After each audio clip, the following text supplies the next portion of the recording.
still. That's a real holy Toledo moment. The idea that the Democrats still have 42% that say, hey, you know those guys that call us interdimensional vampires? We should work with them to find a reasonable middle ground on how many Guatemalans we can. But we are going to move on to talk about Texas Democrats and the redistricting plans that are set in motion. Texas Democrats have obviously escaped the state, but then they came back. I don't know why. I guess like Texas has this gravitational pull. Maybe they wanted good barbecue again or something. Who knows?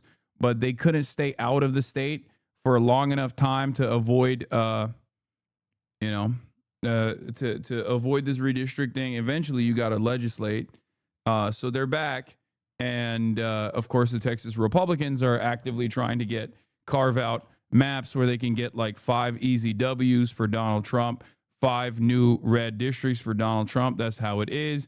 Cover the AI collapse that's on the horizon. I will as well. The AI bubble is popping too. We'll definitely do that. Texas Republicans have locked Democratic Representative Nicole Collier inside the State House chamber and refused to allow her to leave. They are requiring Democrats to sign permission slips and have a police escort in order to leave the chamber, and she refuses to sign it. It's pretty crazy. It's a pretty crazy situation overall. And hopefully we'll get some additional redistricting in blue states out of this, where they just like carve out maps in the least. I mean, blue states have a lot of blue states have independent redistricting commissions. The reasons why those independent redistricting commissions were even created was quite literally to rebalance the goddamn districting, because Republicans had actively gerrymandered these states. And those actual initial independent commissions were helpful to the Democrats because it basically rebalanced it. Having said that, however, the independent commissions are now basically a hurdle against the Democrats. Is a hurdle against the Democrats because red states don't have it for the most part. And it's very clear that they are actively doing this. Red states don't have it. They're actively going to redistrict. They're going to try to secure as many House seats as possible. So we've got to fight fire with fire. That's what I say. Did you hear about the 4K Marines headed to Venezuela? When you say 4K Marines, it sounds like Warhammer. Yes, I did hear about it. I feel like the fact that we're encouraging gerrymandering now means we're actually over. I mean, yes, but it's a healthy attitude shift, in my opinion, from the Democrats, who are at least actively trying to fight back. Okay? Because the notion that we can't disrupt the delicate balance that holds these institutions, we can't just like seemingly take a stand that is actively partisan, is ridiculous. Republicans have never, in a million years, Republicans have never actually had this concern. So if you're fighting against the enemy that doesn't play by the rules, and you keep pointing to the referees and going, I can't understand it, they're violating the rules, why can't we preserve the sanctity of the rules? At a certain point, you got to realize you're getting dunked on.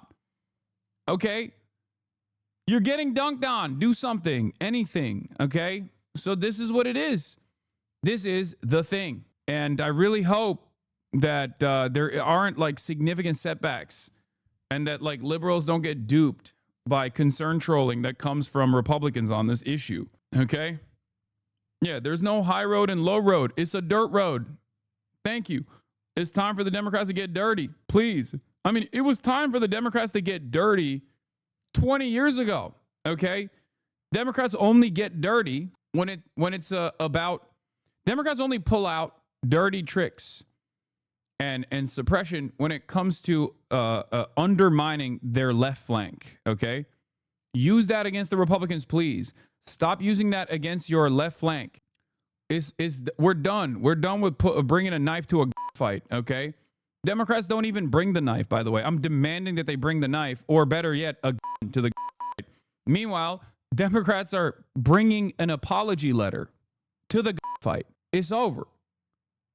If in order to save this nation from the grips of crippling fascist authoritarianism, You have to start playing dirty. You have to fight back. It's ridiculous. And obviously, the other side of the story is that Governor Gavin Newsom, who wants to become president, is using this to his advantage and trying to win favor nationally to become like a strong presence that actively trolls the Trump administration and become a strong presence that will, do these sorts of things in this massive state, in my state, in California. I do hate Gavin Newsom, make no mistake. I mean, there's some good things that he's done. There's some initiatives that he's actually expended a lot of social capital on, but there are so many other glaringly obvious problems that he is a clear-cut hurdle against solutions on.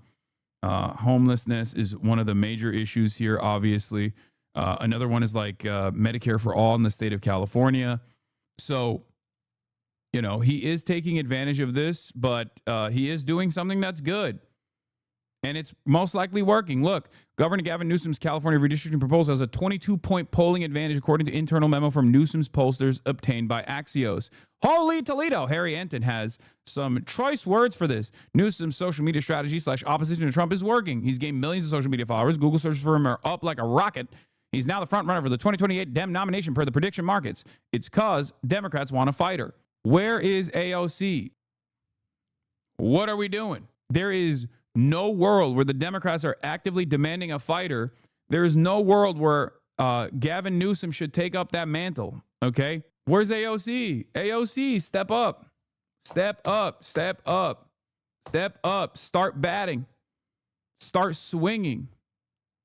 No, not podcasting, man. I don't know. That shit sucks. That's lame as hell. Gavin Newsom podcasting and like glazing Charlie Kirk on his podcast is idiotic. It's stupid. That is bad instincts.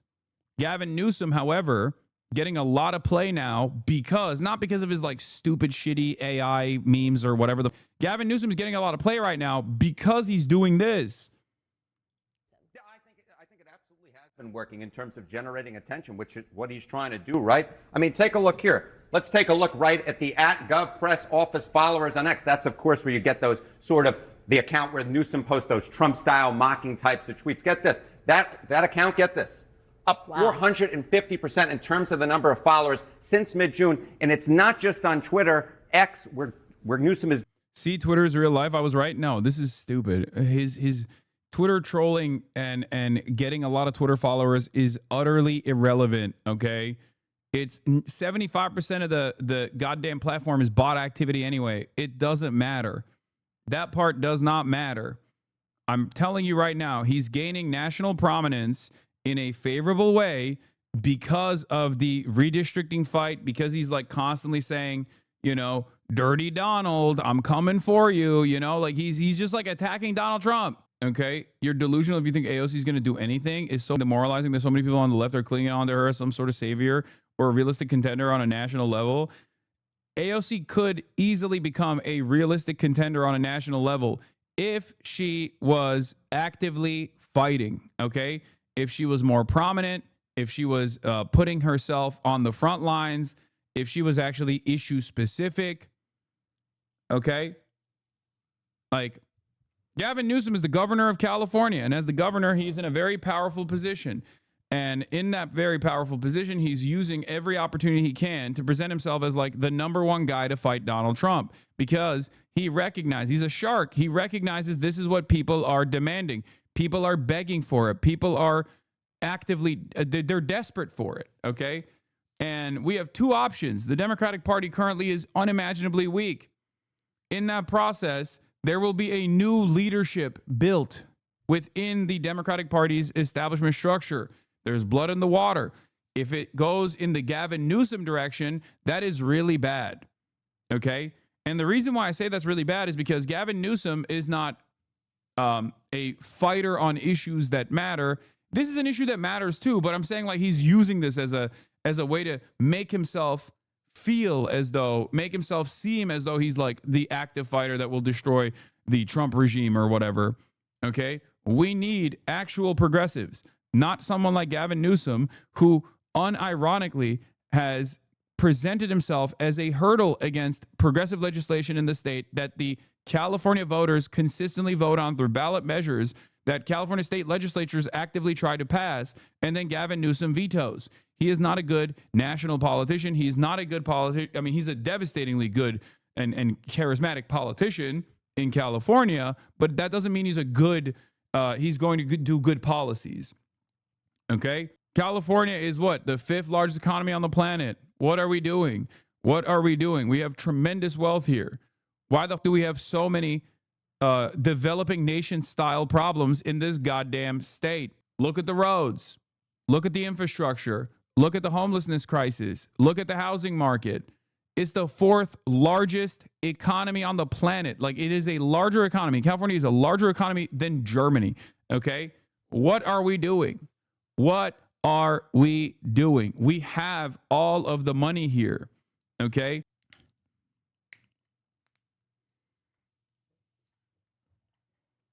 Yeah, Newsom does progressive press conferences Monday through Thursday and then vetoes progressive bills on Fridays at 5, so few people notice. Exactly.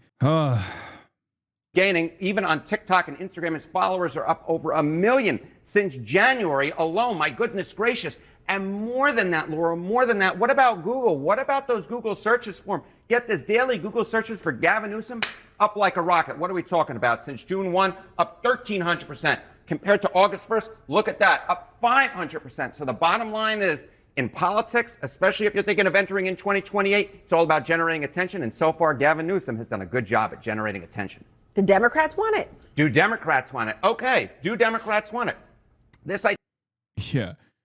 2017, try to stop the GOP, 23%. 2025, 57%. 2017, work with the GOP for the Dems was 74%. Stop the GOP was at, or work with the GOP is at 42%. Let me explain something to you, okay? That number is so goddamn high still. That's a real holy Toledo moment. The idea that the Democrats still at 42% that say, hey, you know those guys that call us public interdimensional vampires? We should work with them to find a reasonable middle ground on how many Guatemalans we can... That is so stupid. The only reason why Democrats still have this attitude is because of the years and years and years of propaganda that came from every Dem-adjacent outlet that has broken the brains of all of these Democrats that look at these polls, that respond to these goddamn polls, that go, yeah, I think, I like concessions. I like bipartisanship. No more bipartisan compromise unless it's the Republicans doing it. Okay? We're done. We're done with that. Stop with this bullshit. I cannot believe there's still 42% of the goddamn country within the Democratic base of support that still say, we got to work with the GOP. What do you mean? They're evil monsters. I need people to start hating the Republicans more right now. Two things that I demand from the Democrats. Start hating the Republicans more right now. Start hating Israel more right now, okay? No more of this shit. God damn, what will it take, dude? Do you need to go directly into a concentration camp at gunpoint by some fat Hitlerite who wanted to get $50,000 as a starting bonus until you go, oh, I guess now we can hate the Republicans. I don't understand. Stop. Have you met a Republican? Have you met... Like, not even a Republican. Like, have you met a Trump supporter? Have you talked to a Trump supporter? Bro, you sound like you want this to happen. What do you mean? What do you mean? Have you spoken to a fully fleshed out MAGA Trump loyalist? 99% of things that they believe and all of the legislative agenda items that they advocate for are born out of hysteria. It is the most deranged shit. Literally, you could solve so many issues if you would just make these read a book, any book, dude. Okay? A coloring book, a child's coloring book, please. It's crazy. We're arguing on fundamentals. We're arguing on basics. They ran on a campaign where they were just saying, like, black migrants are eating cats and dogs, man. That's what they said. Like, you can't you can't look to an audience of people that believe that shit and be like, we got to do bipartisan compromise. What do you mean? How do you do bipartisan compromise with a guy who is a carnival barker? How do you do bipartisan compromise with a guy who sounds like one of the black Hebrew Israelites screaming at people at a subway station? You can't do that. What do you mean? Oh, we got to take him seriously. We got to hear him out. We got to find a middle ground, you know? Brain dead chatters who think wish casting is real honestly can't imagine living in reality. Pretending things are good makes them worse, not better, chat. Yeah, there's like the Republicans are actively going, we need the orphan crushing machine. And Democrats are like, maybe we crush half the orphans. No orphan crushing machine. Why are we spending money on the orphan crushing machine? Like, people have completely lost the plot, okay? They've lost their minds. I feel like they're so servile to the way things are, where they're just like, I don't know what to do, man. These guys just believe this shit. No, there is no middle ground, man. Republicans never advocate for a middle ground. I have not heard from a single Republican politician or a single MAGA Trump loyalist cultist that, like, they need to do bipartisan compromise with the Democrats. Like, can we have, like, there's no Republican that's running around being like, can we have some transgender athletes, please? I am a reasonable Republican. I believe maybe some trans athletes should be allowed to participate in high school sports. No, none of them. There's not a single one. Nobody goes, hey, can we be reasonable, please? It doesn't happen. So why are the Democrats constantly in a state of retreat and constantly in a state of panic? And they're the ones who are going, yeah, actually, you know what? We shouldn't let any trans people participate in high school sports or whatever. It's so dumb. Bipartisanship only will happen when the Republicans know that the actual counterbalance against growing fascism in this country is designed in a way to actively fight back against whatever these dipshits are doing. They're never going to concede. They're never going to compromise. Stop trying to compromise. Stop trying to apologize ahead of time. Stop trying to compromise ahead of time. This has been my argument consistently, okay? It's so stupid. Democrats have basically deluded themselves into thinking that this kind of bipartisanship is actually good, and it feels like you're actually winning if you just take on your opposition's point of view. They're going to get their legislative agenda accomplished, so then you will feel less bad because you wanted it too, I guess. Do you want it? At a certain point, you have to remind yourself, like, do I want this? Do I want the military in D.C.? Do I want ICE agents kidnapping my neighbors and ripping families apart?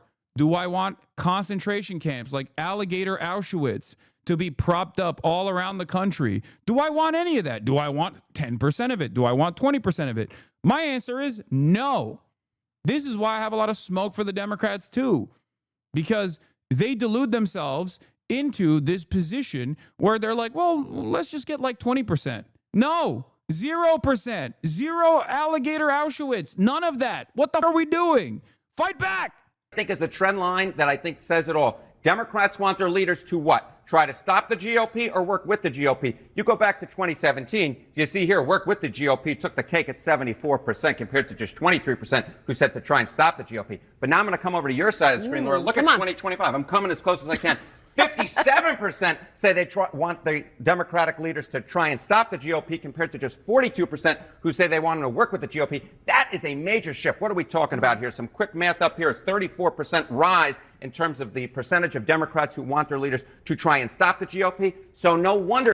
Yeah, there's only one reason why Newsom is so popular right now, because he was unpopular when he started his podcast shit. Okay? And his popularity was actually getting worse when he started his podcast shit. People were mad at him for hugging and kissing Charlie Kirk and like Steve Bannon. The reason why he's popular now is because he's the only prominent Democrat politician who's showing a sliver of fight against Trump. Has nothing to do with policy. If AOC herself gets arrested at a pro-Palestine rally, she will literally win in 2028 and 2032, except her political instincts suck and she's not willing to do what needs to be done to get the job done. Yeah.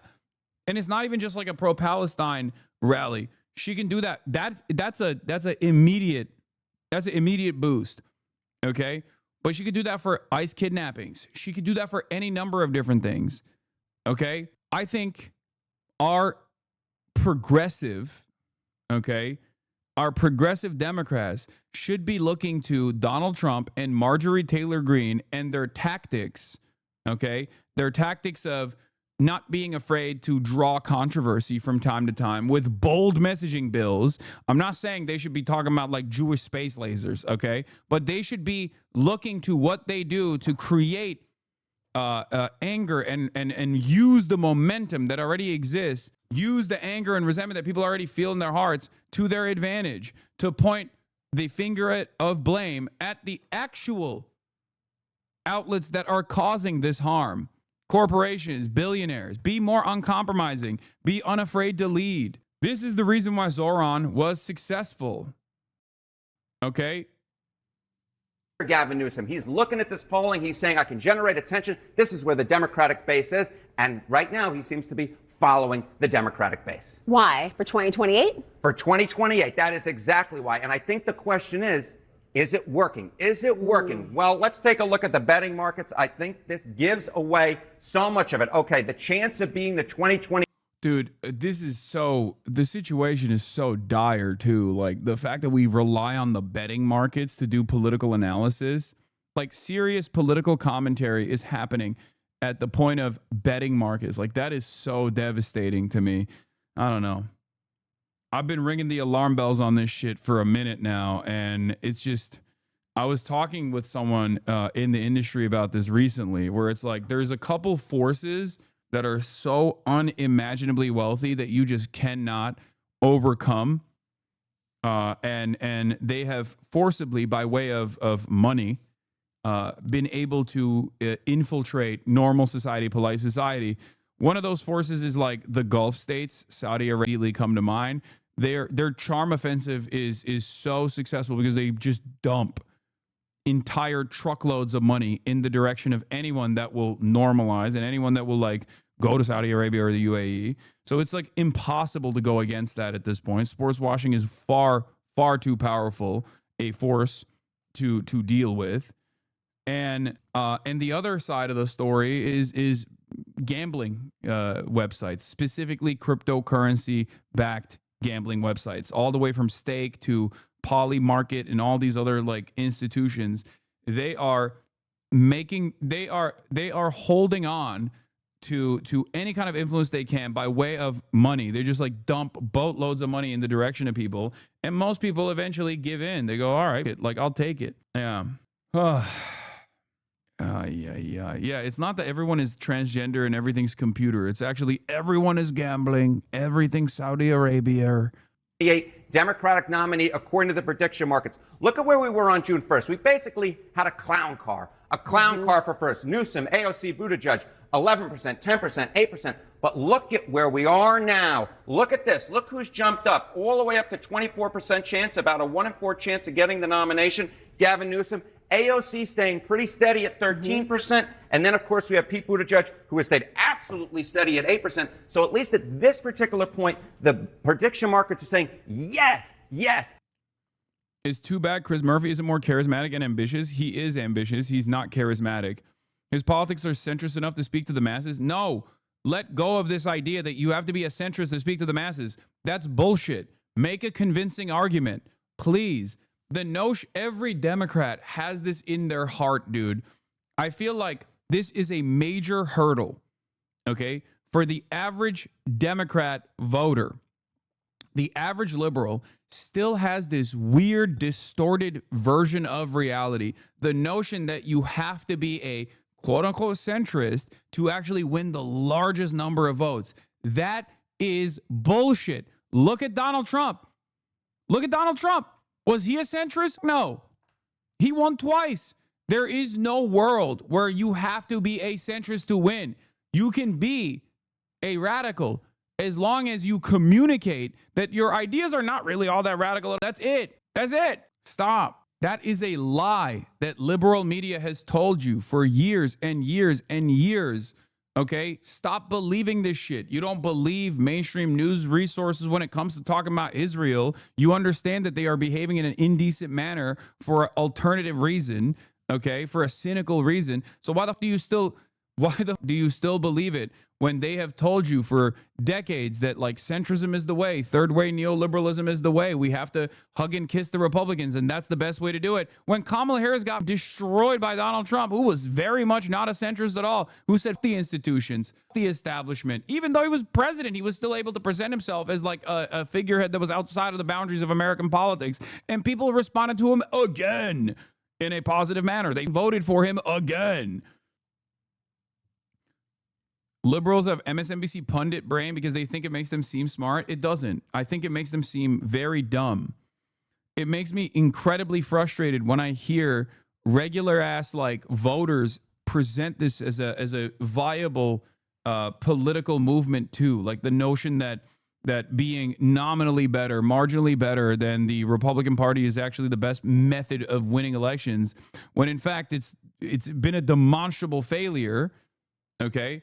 And not only has it been a demonstrable failure, but like you don't sound smart at all. You just sound like a loser. There are fantastic examples of this being false. Okay? There are people who have been able to successfully disprove this narrative. Zohran Mamdani is one that I can point to, luckily, and now hopefully there will be even more. Use the momentum of instability within the Democratic Party to run better candidates. Organize in red states too. This strategy is paying off. Of course, the key question is, will this actually work when you're trying to actually, votes are being cast and counted? And more than that, will it work for a general electorate? Well, it's early days yet. We'll have to wait and see. But so far, Gavin Newsom has done a pretty gosh darn. Like, this is something that I talked about within corporate culture too. When a corporation is like legitimately invested in a social mission, like Ben and Jerry's, you can tell, okay? There's a benefit to it. It helps with the marketing as well. But you can tell when a company is like legitimately invested in the values that they're advocating for. Whereas on the other side, you can tell when a company is just simply going along with the meta and leaning into certain social messages because they feel like it'll be beneficial for marketing purposes in a disingenuous manner. Target is a great example of this. Politicians are no different, okay? If a politician is at the mercy of what they perceive is people moving in the direction of like right-wing sentiment and right-wing culture wars, and they just go along with it, they are going to look like clowns. Kamala Harris showed what that looks like when she took on so many of the Trump administration's positions from 2020 in her 2024 race against Donald Trump. She lost. People need to be earnest and remember that voters are not that stupid. Stop treating voters like they can't understand anything, okay? Just run a campaign that is issue focused, that actually presents your position, your worldview, regardless of whatever the attacks are, and just stand 10 toes down on it, okay? You need to stop being afraid to lead. This is a major issue. People can see the disingenuous ways in which your advocacy is simply for immediate electoral gain. They can recognize that. You look indecent. You look like a clown when you're so flimsy and wishy-washy on your positions. Republicans on the other side, no matter how radical or how insane their positions might be, are unironically saying, no, this is what I believe. And slowly but surely, they are able to make other people believe their worldview, okay? They look like they're true believers. That's it. It might be insane, and it certainly is, actually. It's not even it might be insane. It certainly is insane. The notion that, like, you know, transgender athletes is like the number one problem facing American society. That's a fucking psychotic position, right? Like, that's psychotic. But they are able to earnestly communicate their psychotic ways in which they operate. They're like, no, this is what I believe. I'm a crazy person. I'm crazy. I think all immigrants are rapists. I'm crazy. And slowly but surely, with no opposition whatsoever from the other side, from the Democrats, people become more crazy.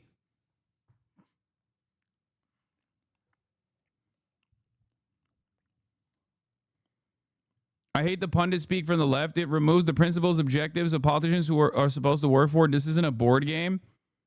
I mean, I'm not even doing pundit speak under normal circumstances. This is just like, that's why I always say there is a moral argument you can make, But then there's also a amoral, calculated, cynical argument you can make for the fucking politicians who don't listen. That's why I always say, like, I'm putting on my DNC advisor hat on.